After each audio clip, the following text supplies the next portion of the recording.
Hi guys, today I'll be showing you another project I'm going to soon have on my table. I actually just got this one in yesterday and just doing a pre-diagnostics to see what I'm going to be dealing with when I get my hands in this one a little deeper. The story is behind this one, guys. This video is actually for Garry, who actually bought this one, and he lives over in England. So he actually bought this one in the States, and after I fix everything on it, it'll actually be going over to England. And since he's never seen it, I'm just making a little video so he can at least kind of see the condition of what this one's like. And for anybody else out there that might be interested in some more videos on the Polymoog stuff here. This brings back a lot of memories, guys. This is just like the one I used to have when I started out, and it's actually a really close serial number to one I used to have. My serial number was 1641 on my first Polymoog. And I think this is 16, let's see, I'll tell you in a minute. It's 1679. So it's later actually than the one I had, which is even better. But Garry, I'm just going to kind of go over and show you kind of some of the problems that you've got. You've got some of the common problems, and you got some things that aren't so common, but we'll figure them out. First of all, it being a late Polymoog, it's got all the screen printing on all the boards, and that really makes things a lot more helpful when working on these things. Just a side note for you guys.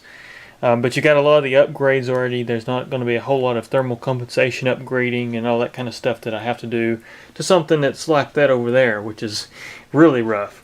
But anyways, guys, and Garry, I'm going to just kind of go through here and show you what's going on, and show you some of the things I found offhand, just visually looking at it. And just give you a better idea of kind of what we're going to have to do to it to make it fully 100% working for you. So first note is, I've already noticed that you've got some bad dividers. What your dividers, guys, are these little chips over here. And then what they do is they actually drive a frequency into your mod cards.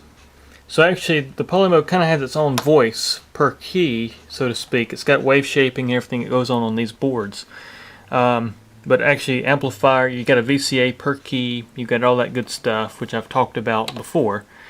But this is the cut down version. This is the 280a, not the 203a, which is like over there where you got all the extra resonators and VCF control, and you got a little bit more control out of the synthesizer than this one. But these are still great, and in my opinion I think these actually have the better presets because they had to be better. That was the main focus on this particular unit.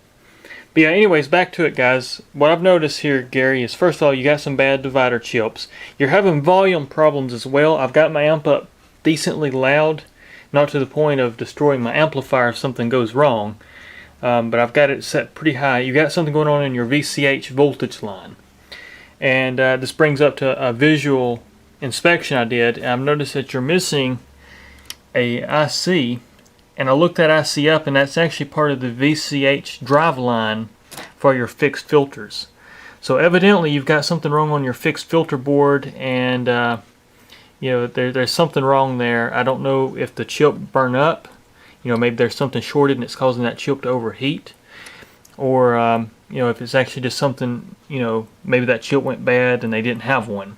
But it's LF353, and I think I've actually got some of those in stock. So when I get ready, before we restore it, I'll put you a chip in it and we'll see what it does. But your Voxhumana card's unplugged, as you can see. I don't really know what they were doing there. I hadn't really even gone there. I hadn't even started diagnosing, what's possibly going on there. But as you can hear, I'll show you what the bad dividers sound like. So right now you can hear, right here, you can actually hear two oscillators. If you can hear that, I don't know if my speaker will pick that up or not, but you can hear that there's only one oscillator.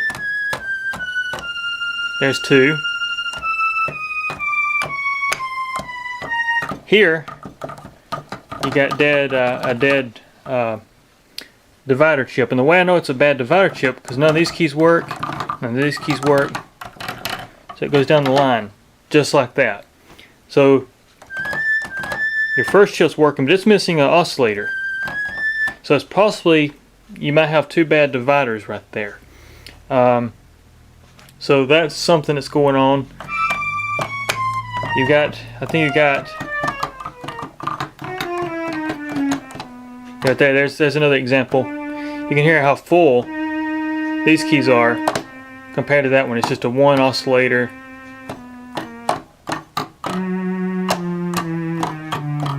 Once again, same thing here. And that's actually a fuzzy poly card there. It just needs to be reset. So you got that going on. That's just dividers. I'm real familiar with that problem there. Like I say though, the VCH, and that's basically your voltage reference for your audio. It's your audio voltage reference. It's what VCH is. And it's generated on this front board here. It's actually a 4.85 volt voltage that feeds your audio path, is what it does. And it's like an isolation power. It's kind of what it is. It reduces all the noise and all that kind of stuff that you have if it was just a direct voltage driving it. So it kind of cleans everything up. That's why they did it like that. Some of the other things is, I mean, your programming seems to be working decently. But you can hear Vox Humana. But once again, there's one oscillator.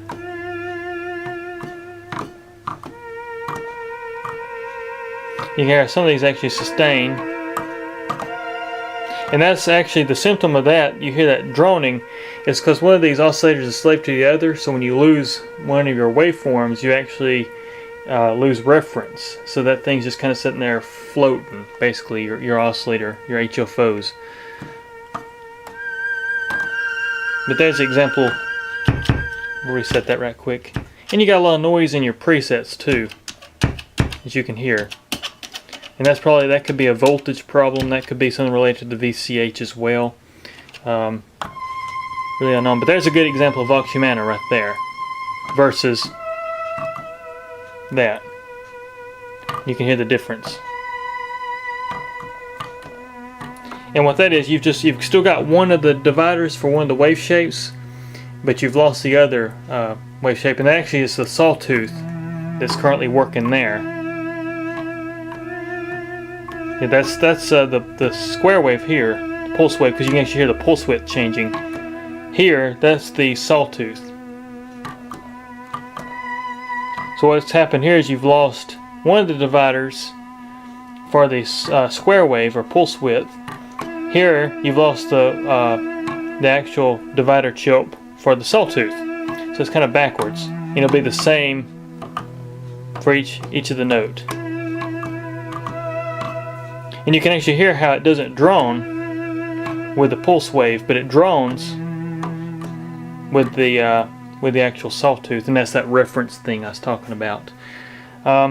So with that said, I mean, things are not too bad. I've seen worse. I've also seen that you've lost a tantalum cap and somebody replaced it with a electrolytic capacitor, which I'll be putting your tantalum back in there, and I go in and replace all these tantalum caps. They're just prone to failure at this age. And but besides that, I mean, I have to say it looks pretty decent. I don't see a lot of rigging. I don't see a lot of just abuse. It's got the factory capacitor, so it definitely needs to be recapped. Your keyboard is it's pretty wrecked. It needs a keyboard rebuild. You can hear how noisy and how uneven the keys are, and that'll affect your dynamics big time on these things. So we'll need to probably do a keyboard rebuild. But I just want to take a quick minute here for you, Gary, and anybody else that might be interested in this video. I just want to kind of give you a walk around here and show you what we are dealing with when I start on it. It'll probably be about, I'm guessing, probably about 4 weeks before I actually get my hands on this one and start restoring it.